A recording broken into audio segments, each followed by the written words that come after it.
overall architecture for the radial basis function based neural network.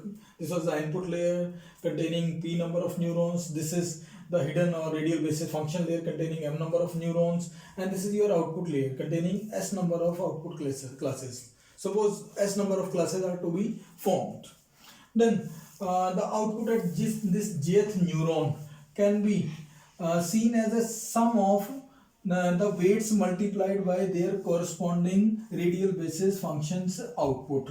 So the output at this jth neuron can be considered as a multiplication of this phi 1 along with this weight, and this weight is named as w of 1j. And now for corresponding phi 2, this the term that is going in the addition will be the phi 2 multiplied by w of 2j. And for this mth neuron, as there are m number of features, or you can say this hidden layer is connected to the output layer, so it will be equal to phi of m multiplied by this w of mj. So these sums are represented using this equation: phi of I for pattern x multiplied by the corresponding weight and sum it from 1 to m. Name means these all connections are to be taken care of. This is to be summed up for output at this neuron. This all are to be summed up for output at this neuron, and this all are to be summed up for output at this last neuron, or you can say output layer. Now it can be further seen in the extended form just by replacing the values of phi I of I.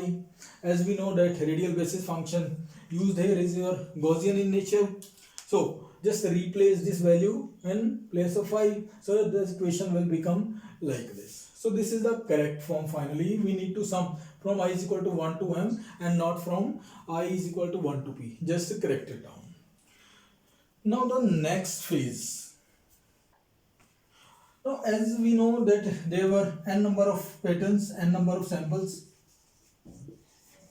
Initially each was of p dimension and which was expanded to m number of dimensions. Now we can say that x vector is now of m dimension given by x1, x2 up to x of m, which is given by phi of 1x.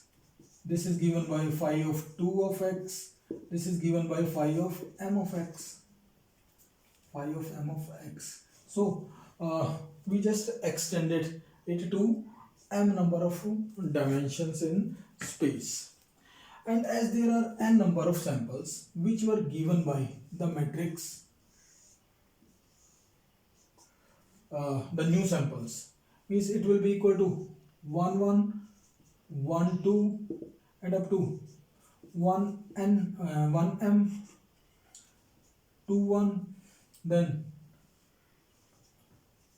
2 2, then 2 of m, x of n1, x of n2, x of nm.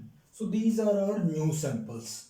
Means here the samples were of p dimension, now each sample is of m dimensions. So the column width is extended from p to m. That is why each row contains m number of features in this.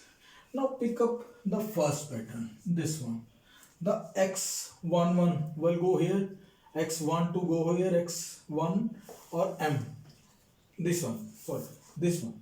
Now consider these. Now x